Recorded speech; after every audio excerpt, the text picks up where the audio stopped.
Good afternoon, everyone. BC Richfield here, coming to you live from London. Very much apologise for the lack of punctuality with the stream. We had some technical issues this morning, but we are hopefully all back and running okay. Please do let me know if there's any issues with the sound or with the visuals, and then we will look to crack on.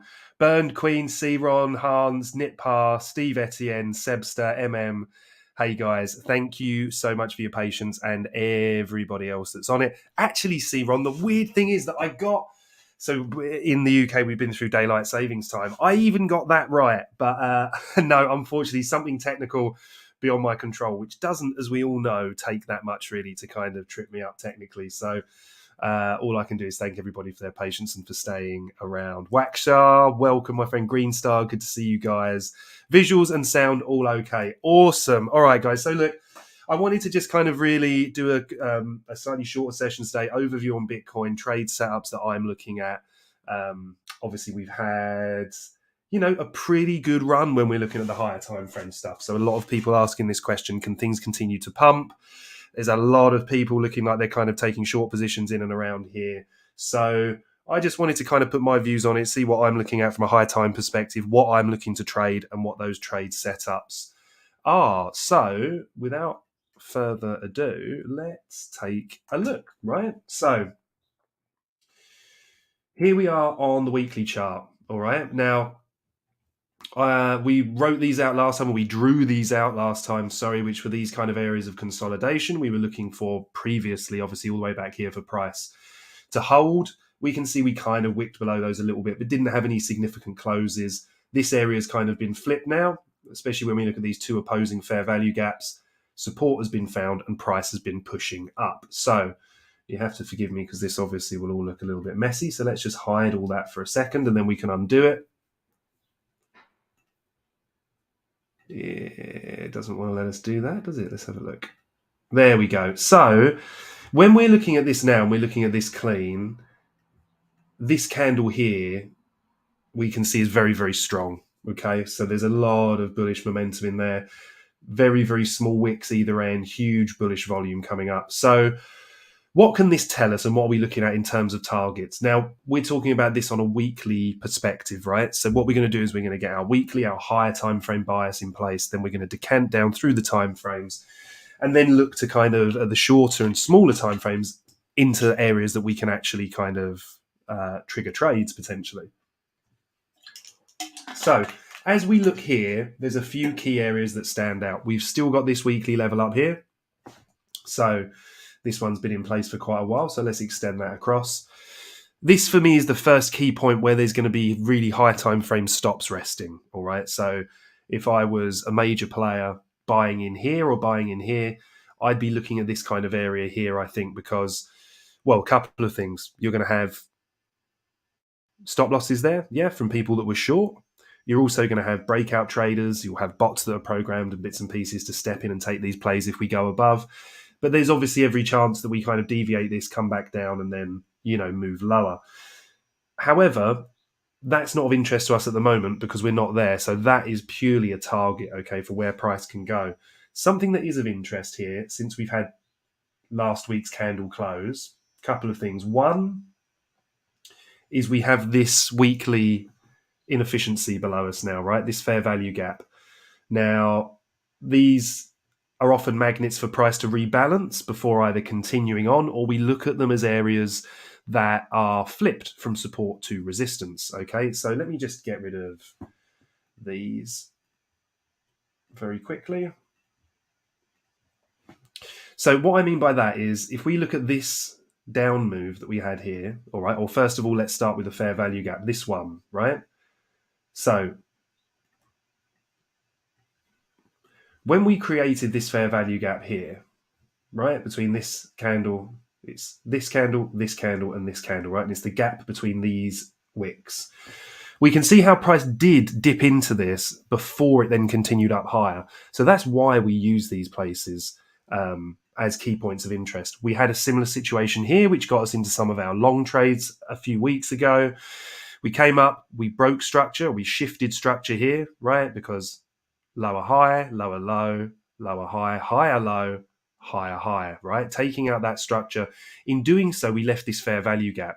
And what we notice here is even though price eventually continued to the upside, it kind of cooled off down into this fair value gap here, which gave us the ability to trade it, first of all, to the local high, and then this high here. And then we had a deeper correction, which actually came into this fair value gap here. So why is that important, or why could that be important? Because we could see something similar here, right? Now, as we said, we've got more upside targets here, okay?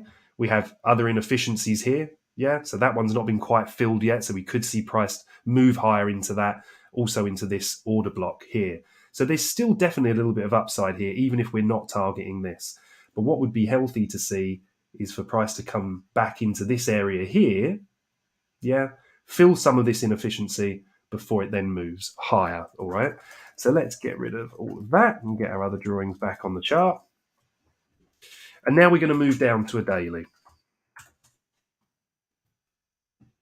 And what's of really interest to me here on the daily is this inside bar pattern, okay?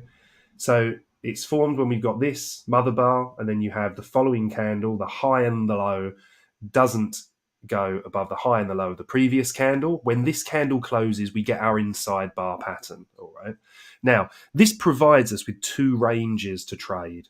We have the mother bar range, which is the MBH, standing for mother bar high, and the MBL, standing for mother bar low.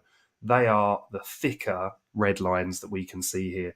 The thinner red lines, which are here and here, are our inside bar, which represents the range set by the high and low of the inside bar candle. Okay. Now, as with any range trading, what we're looking for here is if price should deviate, yeah, the range, in which case we're focused first of all on the inside bar range here, a deviation of the range low, and then price coming back within the range, we then target the far side of the range, but via the equilibrium, right? Which is the midline. So we can see that here, the dotted line that goes across the middle. Can you guys see that okay? Just this one here. So what we found is as price came back, deviation back in the range, came up, and we're now being held below this midline. So this has significance, right? So let's draw this in. And we'll do it a little bit thicker just so that we can see it nice and clear, but we'll do it as a dashed line, all right? Then what we'll do is we'll just get rid of that fib. And now this is nice and clean, all right? So now when we move down onto the lower time frames, we're going to take a look and see how that midline's been respected. So the midline within a range, or the range EQ, is our first target when we come back with inside a range, yeah?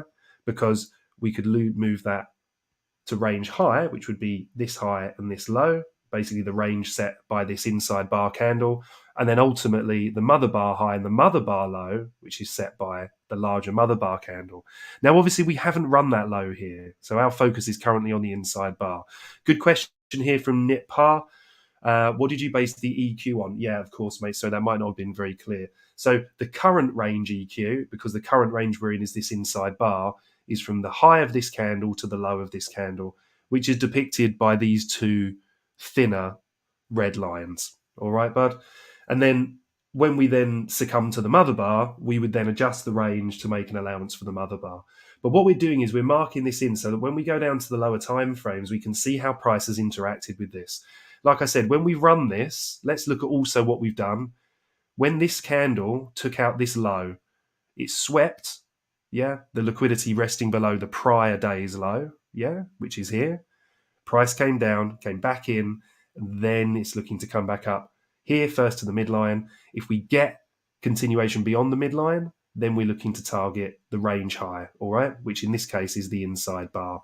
Now, if I move this to a 4 hour, right, we can start to see clearer how this EQ has been capping price to the upside, right?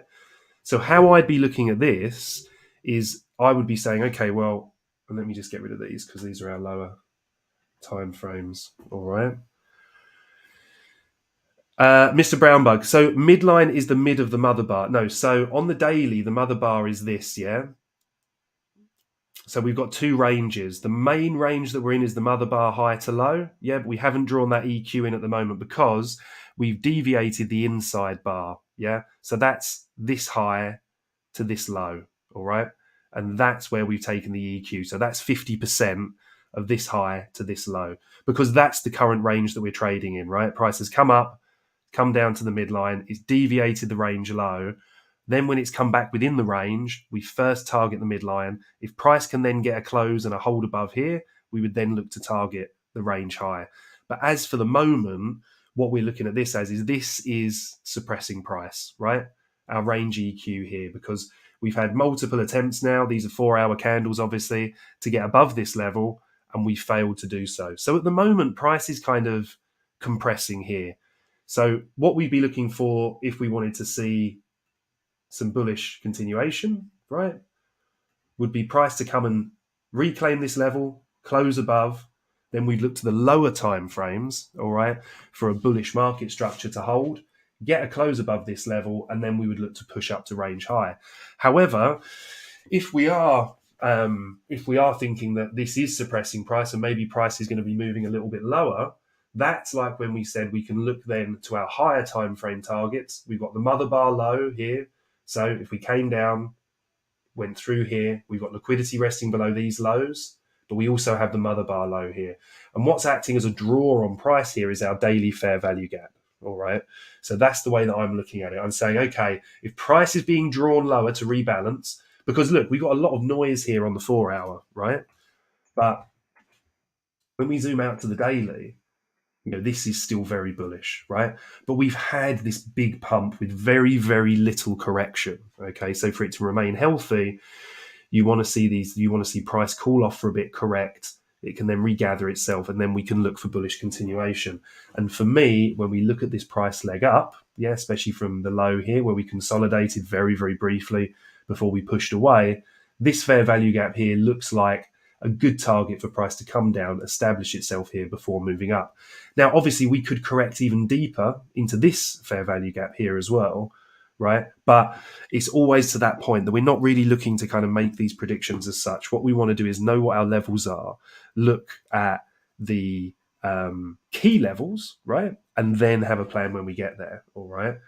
Wax shark, so the EQ current weekly open coincidence, exactly. That's a really, really good point, and that's why we're looking for confluence. So as Wack has said here, which is absolutely spot on, when we take our weekly candle, obviously you can always do this just to check. You just hover over the weekly candle here, and then up here you can see what the open, the high, and everything like that is. So for this one, we can see the open's 27,951.6. So if we take our horizontal ray and we snap to the top of this, what have we got? 27,951.6. So we now add this in as our weekly open. All right.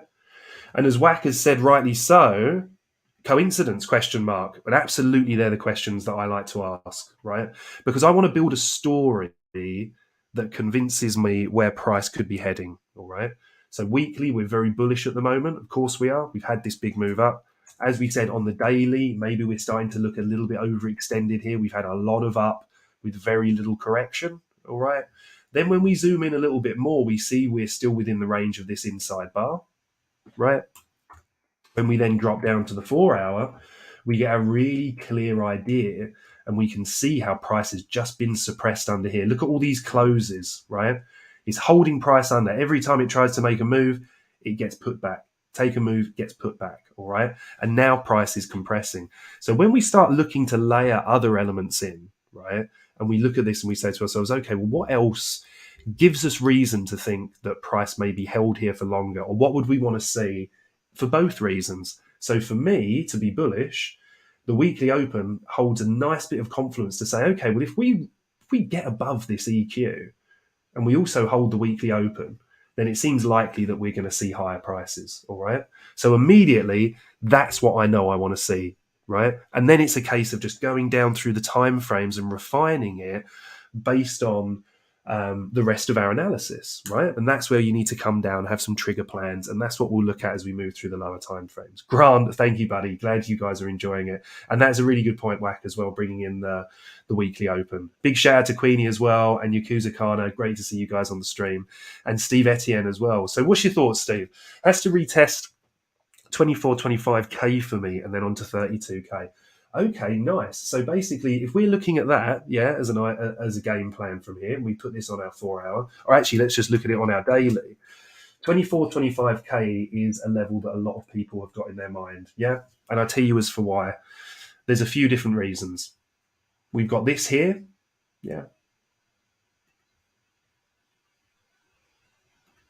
If we include from the bodies up to the wicks, and we do this in green to show that it's looking as support, we've got this area here that was obviously resistance, something has capped price there. We then tried to get through, had a big rejection. Then when we did power through it, we haven't revisited it yet.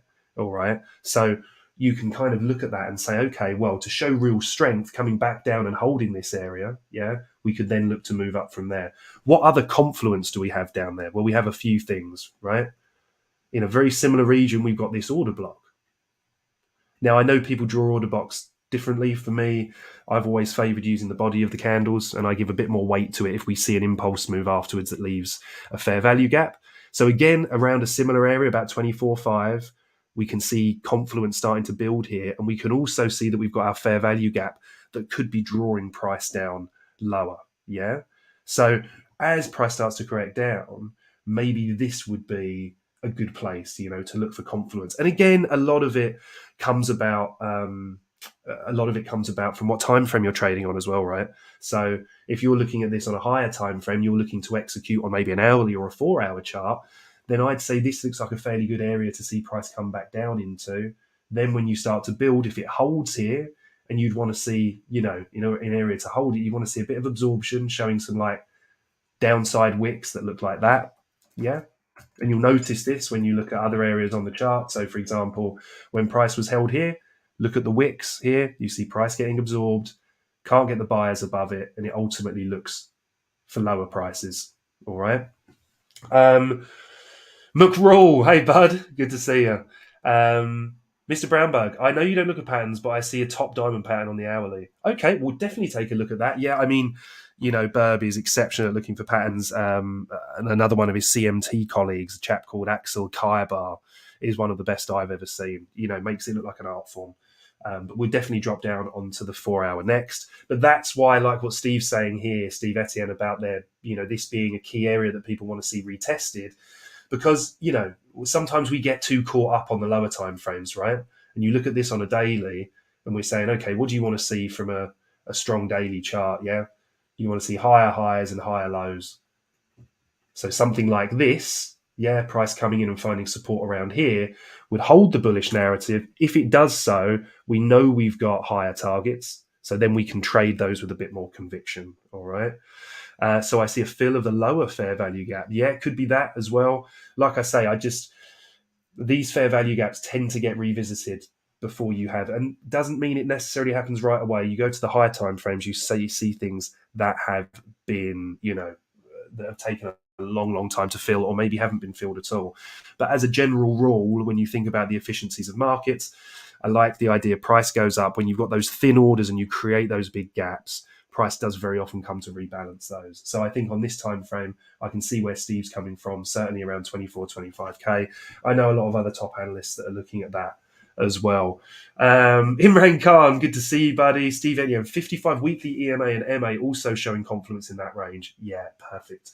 So whenever you're doing that, and if you're a user of moving averages and that as well, I think once you know what the weapons in your arsenal are, don't go searching for other answers. Make sure you kind of know and specialize in the areas that you understand.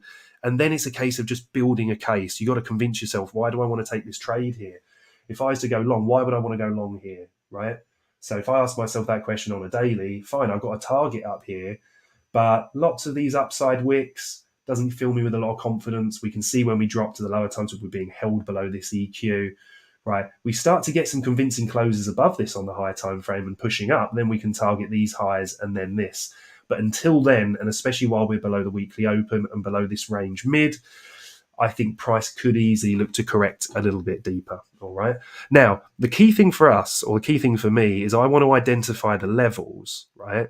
And then when we get to those levels, I'm looking for trade plans on the lower timeframes, meaning that if I'm looking to execute on, say, a 5-minute chart, yeah, but my analysis is based heavily on the hourly, and then I've always got that the kind of long-reaching vision of my high time frame, then it gives me the conviction to get in, but it also allows me to get into trades that I can set up as day trades that can possibly develop into swing trades if the momentum continues.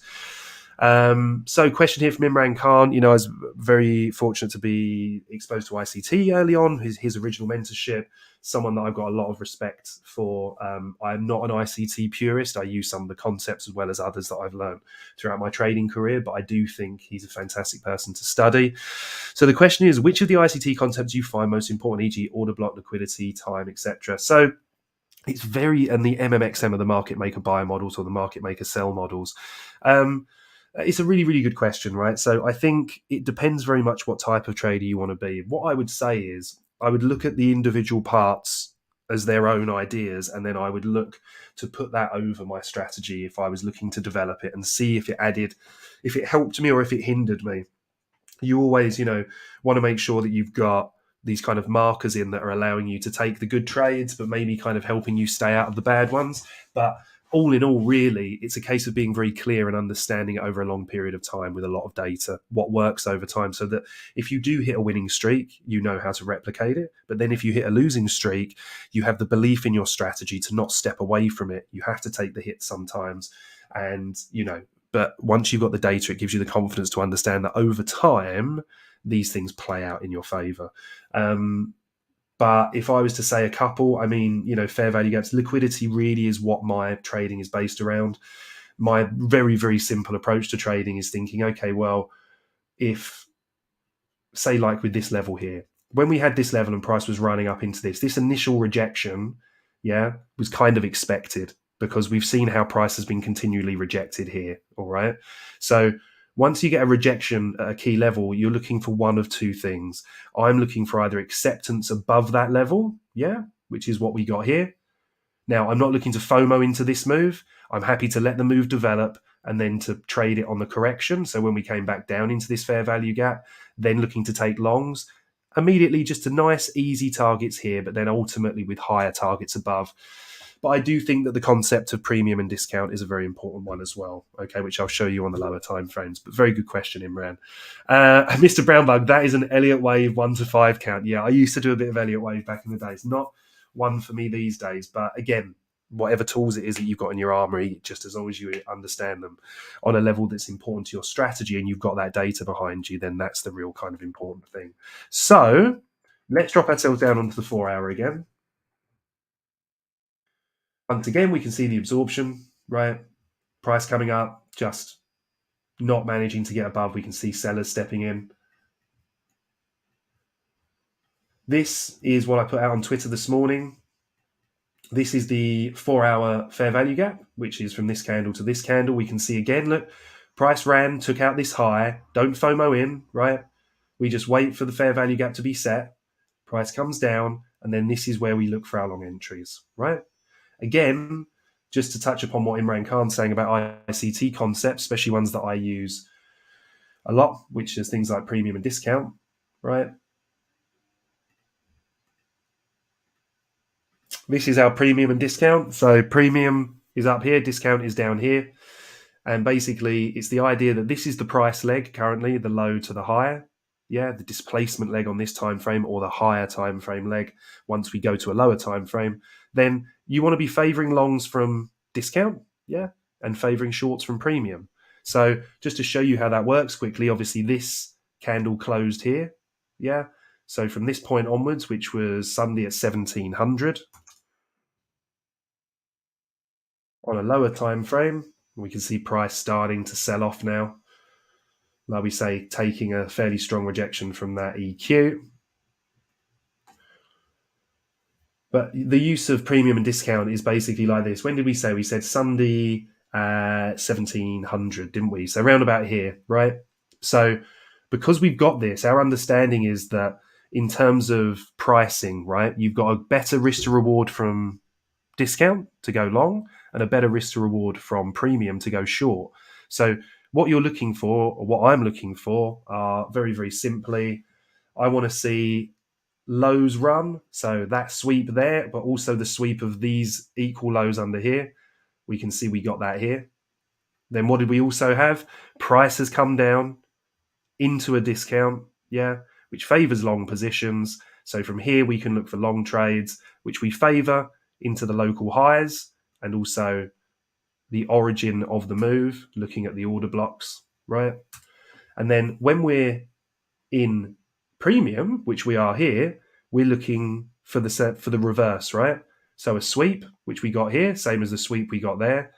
As we talked about, we've come into that high time frame order block here, right?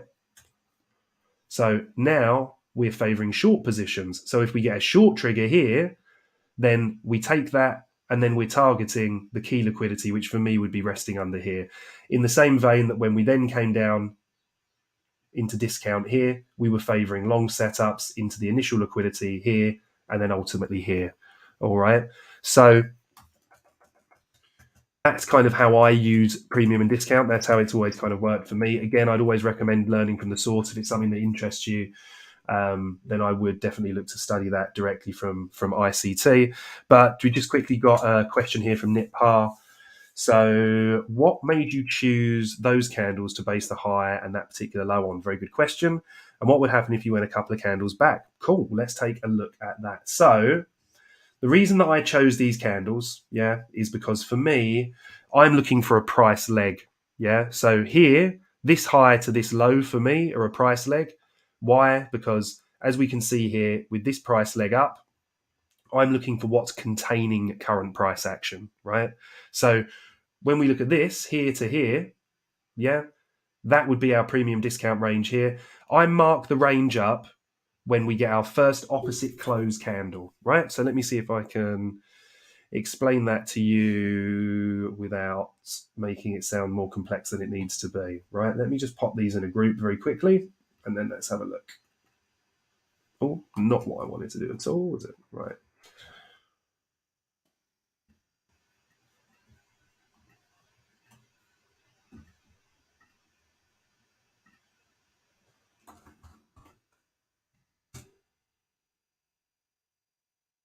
Okay, so let's have a look at price legs then. And also, this is going to be very, very dependent on the time frame that you're trading on. Okay, so for me, as I'm looking at this on a higher time frame, and I will typically do this on an hourly, but because I drew this one on a 4-hour, I'll show you exactly what I mean on this time frame, right?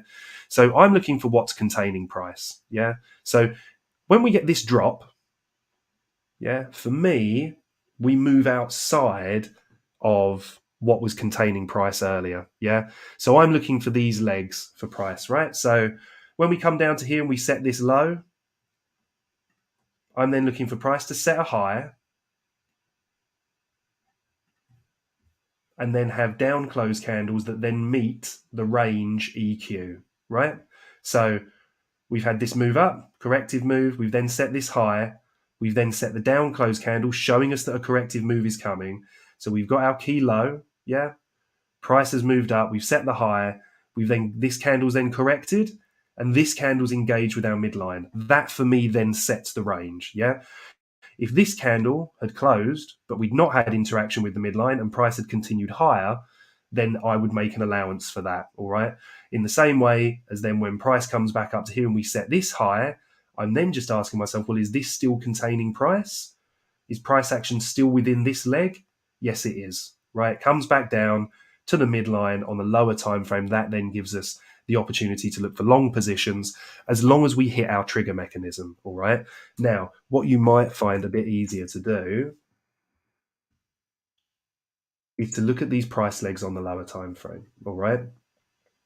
So for here, for example, on the hourly, we can quite easily see that when we set this leg down and price starts to correct up, we can look for the shift in market structure. So we've got this high, which is the highest high. It's taken liquidity above all of these highs. Price has now corrected and taken out this low, meaning that our shift in market structure happened here. So this is then when we're looking for a new leg to be developed. We've then taken out liquidity here and here. The key thing in here is that price has stopped. When we look left, we can see this low, yeah? Price has come into this area, hasn't run this low, but something here has stopped it. I'd be looking at these relative equal lows here, and we've taken out liquidity here, here, and here. So we've shifted market structure to the downside, right? Let me just get rid of this. We've shifted market structure to the downside. And now what we're saying is, okay, where do we shift market structure to the upside, right? We set this up close candle, right, showing us that the momentum's shifting in the opposite direction. We then set this interim high, right, which actually, let me just mark this out with a proper line so you guys can see this nice and clearly. Yeah, so for me, this is a valid swing high. And I'll tell you as for why, because it's flanked by two lower highs. So as price came down here, set this high, came down, set this low. When it then broke this, yeah, for me, I'm then looking at this as a range, and I'm saying, okay, well, that's my high. Yeah, let me draw that the other way for you guys, because I know I do that back to front compared to what ICT would do, so I don't want to confuse you guys. So it's easier to think of it this way, right? Because green, you think about going long, red, you think about going short. I just always drew it the other way, so it was just my own little quirk. So now again, look, we wait for the interaction with the midline, yeah? So this, we've set our range, price interacts with the midline. So we say to ourselves, if we don't take out this high, or if we take out this high, and then come back in the range, then we're favoring short setups from here, yeah, and long setups from here. So now all we do is extrapolate that range across to here. We're going to lock that. And then how this comes in handy is, for my trade criteria, I just need, I want to see a few key things. I want to see price interacting with a key prior level or an order block, right? I want to see a sweep, and then I want to see low time frame price to break structure or shift structure whilst showing displacement, meaning that we get that fair value gap. We see that energy of the move. We see the commitment from price to move higher or lower, okay? So that looks like this. And as Imran Khan's mentioning about time and that as well, obviously I am someone that pays attention to time. You can see the indicator that I have on my chart here that depicts the New York trading session, right? London slightly before that, all right? But what we're looking for here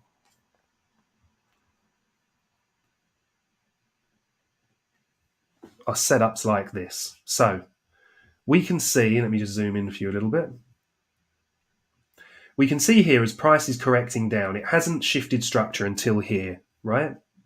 Now, remember what I said about criteria. We want to see a key level swept, right? Here's our sweep, right? That's price's sweep on liquidity. That gives price an opportunity to fill orders in the other direction, trap people, and reverse, yeah? And it often seeks out key highs.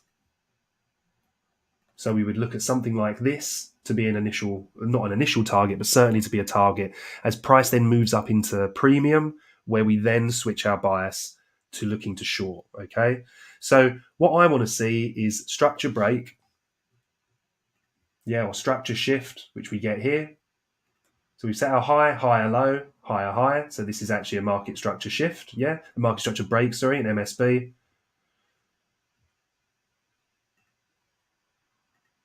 So we've had our sweep, we've now had our market structure break. And what did I say regarding that? Yeah, that what do we need to see here? We need to see displacement, right? So that's the displacement that we're looking for, is this fair value gap.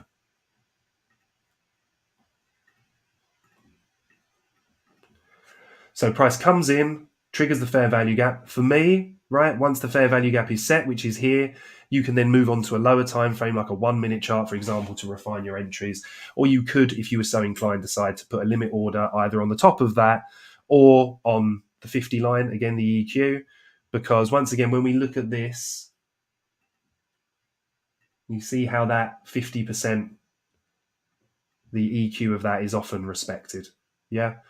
So when price comes into that, gives us the opportunity to enter a trade there. Where would we be targeting? Well, I want to always make sure that I'm targeting what I would call the low-hanging fruit, yeah? And I know ICT uses that term as well, but I'm not accrediting that to him because I'm British and I grew up with that term. So we've got this high, right? There's also this order block. So for me, I'm always saying, okay, if I'm wrong here, where's my first opportunity to move my stops to entry to de-risk a little bit, all right? Because if I de-risk, price comes and takes my stop loss, and I've only made a little bit of money, and then it reverses, and then it comes back and wants to go up again. Well, if it comes back to that again, I'm happy to cut that initial trade, book a little bit of profit, make sure I'm reducing my risk. If it then hits my trade parameters again, I'm happy to get back in. This time with arguably even more conviction because I've already seen the move once, right? So we would look at it something like this. You would look to open that on maybe the EQ, or let's not cherry pick. Let's say worst case, we're looking to enter on the top line of that. Our stops have to go a few pips underneath the swing low here, right? And for me, this would be questionable because I like to see a 1.5R at my first target. Yeah, because in terms of the low time frames that I trade on, that gives me more conviction in terms of knowing that I'm going to be paying higher fees on the lower time frames.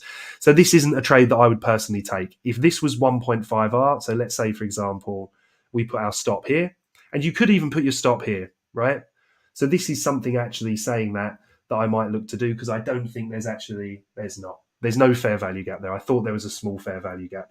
The reason you can put your stop loss here rather than here on this trade is because this is the origin of the fair value gap. Yeah. So that low, this is the fair value gap. That's the origin. You can put your stop at the origin of that or the low before it, which would be that one, both of which we can see would give us a 1.89 trade there, or at the origin of the gap, 2.59.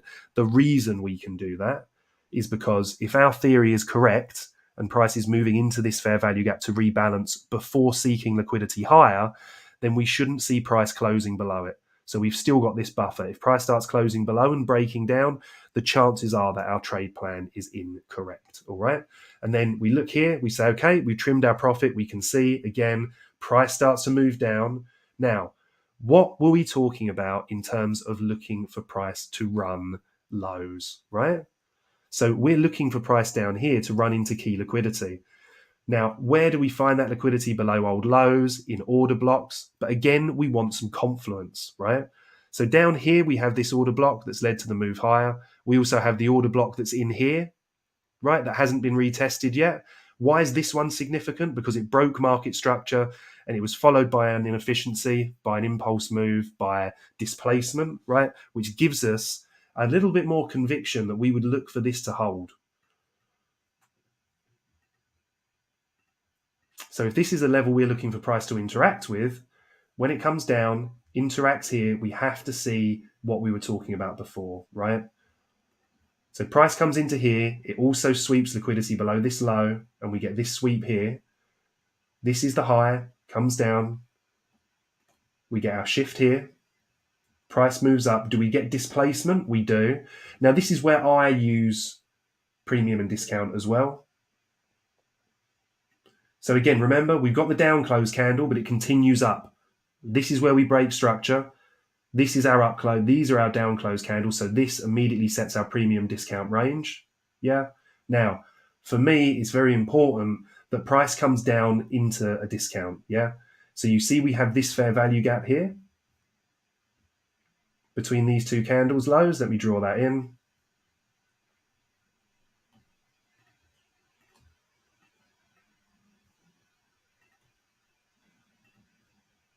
Right, there's your fair value gap. So that's the displacement when price breaks market structure to the upside.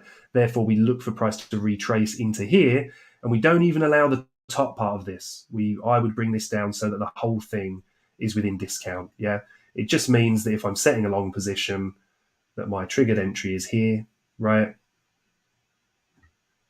I can take my stop loss below this low, or I can take an aggressive stop below this low, right? Because it's the origin of the fair value gap, and then we look to trade this higher. But again, look, if we'd been too risky with this and we put our stop below there, we'd be taken out here. We know we've got resting liquidity above here, so that becomes our first target. And once again, we have to ask ourselves, is this a 1.5R? Right? And it's not quite, 1.44. It's really important that you respect your rules, right? Because as you can see with this one, ends up being a lovely trade, right? But if your rules, like mine, say you can't take this unless it's 1.5R, then you don't take it, right? The same way that is if your rules say you respect the swing low, yeah, not the origin of the fair value gap, because you would have been tagged out here, right? Now, often price will give you the opportunity to get back in. Not sure if we get that here. If we take our displacement leg up, here we go. We can see here the price came back down into a discount, not quite into a fair value gap though, all right, to trade it up. So the reason that I'm kind of emphasizing this, guys, is that I do sort of see on a lot of YouTube channels, I hope it doesn't come across this way on mine, that people are just showing all these winning trades like they're this magic formula. They're really not. Just to give you an example here as well. And this is where it can help to add time into your equation, right? Because as someone that likes to trade the New York sessions, for me, I wouldn't be looking to take these in London. I'd be waiting to see what price does in New York, right? And then when price is down here in a discount, I'm obviously not looking for short trade. So that helps keep my focus clear. I'm then waiting to see how price develops. And I'm saying, okay, are we running any key lows? Yeah, what are we coming into? What areas are we coming into? I'd be looking on a different time frame for this order block. Yeah, because at the moment, obviously, these are all down candles. So that's one big order block. But I'm also looking for these, right? These unswept lows. So we have that one there, this one here, and then we're monitoring for the reaction. So I know I'm in my PM trading session here, and what I'm looking for is price to engage with the levels that I spoke to you about. In this case, it's these naked lows here, or untapped lows. We then look for our shift in market structure, which happens when we take here, close above this high. We then look for displacement, a retracement into our level before we then look to go long. All right, guys. So I hope that makes a little bit of sense. I'm going to zoom back out again and just take a little bit of a higher time frame view on this. So I know it can all seem a little bit alien sometimes when we're kind of looking at these concepts. But for me, that's why I wasn't looking to go long up here, right? I would be looking for price to correct a little bit deeper before looking for any long plays if we get the setup, right? What I like about this type of system is that it restricts me from where I can take trades, right? And for me, I find that that brings me a lot of, what's the right word? Kind of good focus, for want of a better term, right? Because it allows me to look, it's one less thing that I have to worry about. If I remove my premium discount levels, I'm thinking, okay, well, where am I running to here? It obviously works on higher time frames as well. So even in here, for example, now we're looking for the price leg, or we're looking for what's containing price. Now for me, this is this is just one leg, right? From bottom to top. So until we get a corrective move, if we look at that there to here, yeah, again, when we're looking for confluence, if we're saying on a daily scale, all of a sudden this fair value gap's looking pretty tasty. Yeah. On a daily scale, if we saw price come down, feels this inefficiency here as well, maybe dips through this order block, reclaims it, yeah, we would look for something like this, in my opinion. This is where I'd be hunting long trades, but I would do so on a lower time frame. Yeah, so I can drop down and say an hourly, a 15-minute, a 5-minute, find these entries. If I'm wrong, yeah, then what the lower time frames allows me to do is position myself in a way that I can day trade it. I don't have to commit to a swing trade over a longer period of time. I can day trade it, take a bit of profit. I can manage the trade as it goes up. All right. Let's just pop back to our hourly very quickly.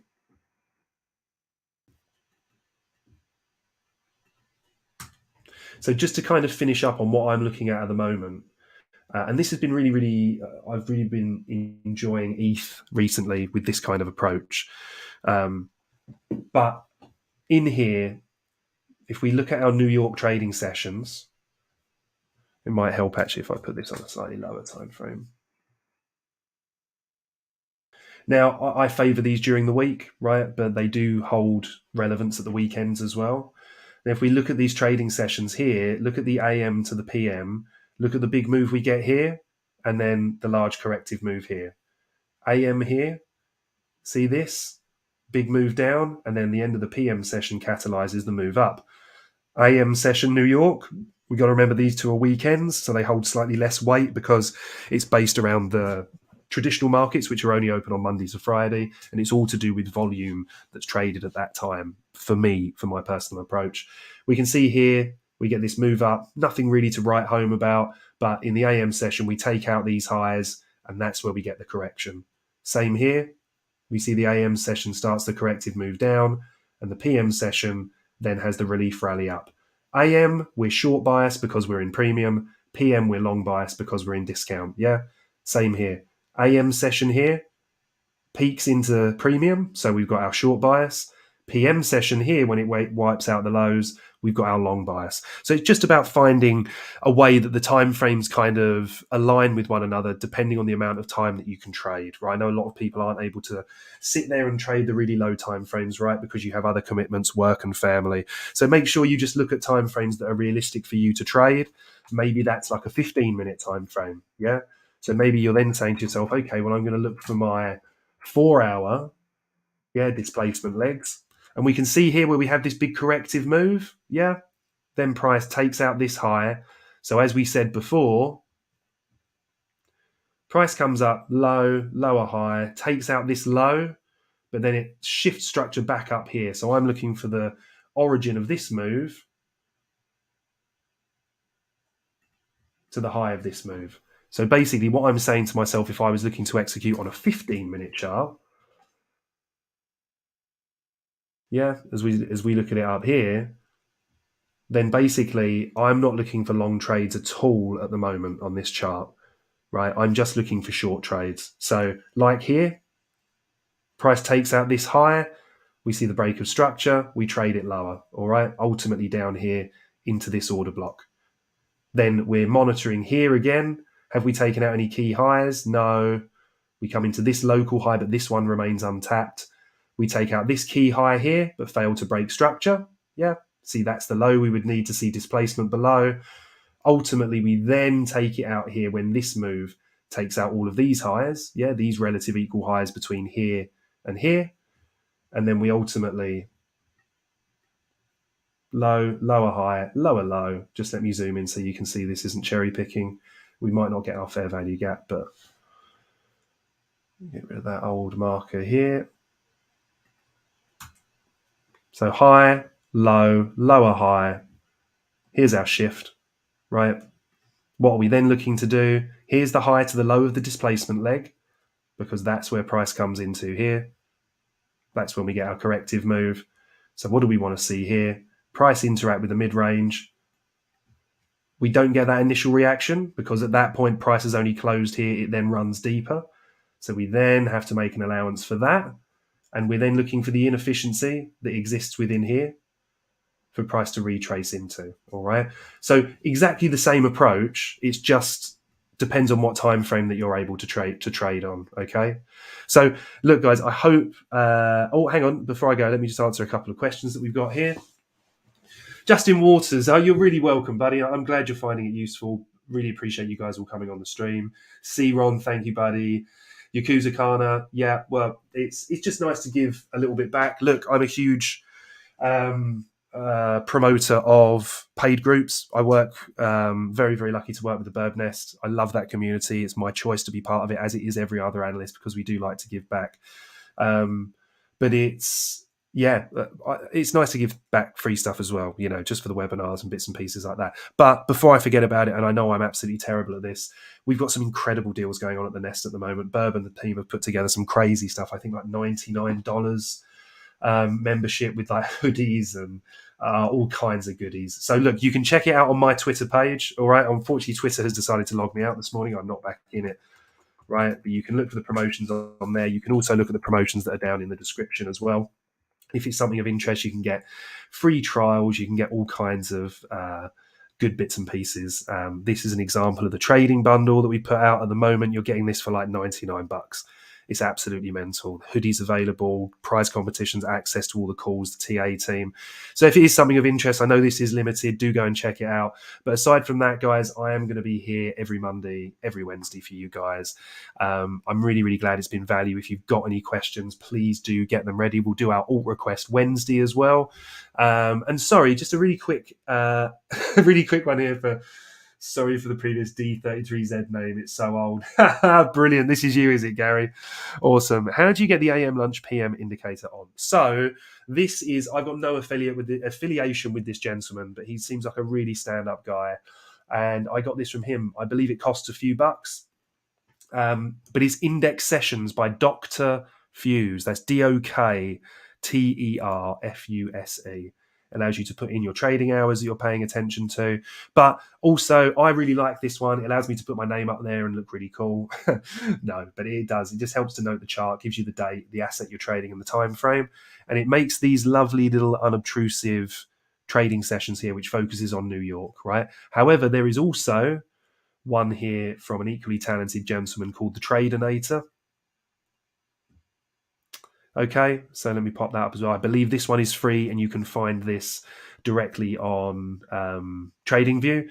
It's ICT Kill Zones, and then in brackets Tradinator. You'll know the gent when you come across him because he's got a picture of Arnie from Arnold Schwarzenegger from the Terminator, and then you can adjust which kill zones you want on, right, and put them on there. But the times are already input, right? So basically, it auto corrects the times for you based on your time zone, and then it just gives you these really nice areas here. So I know I've got Asia here. I know I'm going into the start of London here, for example, right? But what I would say with this one is just be careful. You need to take a look and make sure the times are representing themselves properly because obviously, like we've got in Britain here, we've had daylight savings at the moment. So just make sure that the times represent what you need them to represent. Yeah. And if you're going to look for stuff like that, go onto find yourself a like trading Forex calendar, and it will show you when all the sessions start, like London at 8:30, for example. I know that New York AM session starts at 1:30 in the afternoon for the UK, or it's changed slightly now because of UTC. But just make sure that they're right. And also, if you are looking into kill zones and stuff like that, make sure that you take a look at ICT, right? Always go to the source of the information and keep your horizons broad, all right, guys? Look, thank you so much. Vikos, good to see you, buddy. And McRawl as well, legends one and all. Honestly, guys, really appreciate all of you. Nitpar, thank you so much. Obviously, Gary, fantastic to see you as well as everybody else today. I'm going to be back on Wednesday. I hope this has been helpful. If you've got any questions, do pop over and find me at the Nest, or you can come and reach out to me on Twitter. And yeah, look forward to being back with you all on Wednesday. Have a fantastic week. Make sure you're aware of the different news events as well. Take a look at a guy called The Trading Tank. You can find him via the Nest as well and on Twitter. He'll be putting an update out later. He's a fantastic handle of what's going on in terms of news, looking at FOMC and potential for those type of things to obviously add some volatility into the market. All right. So once again, thanks so much, everyone. I'm going to see you all on Wednesday.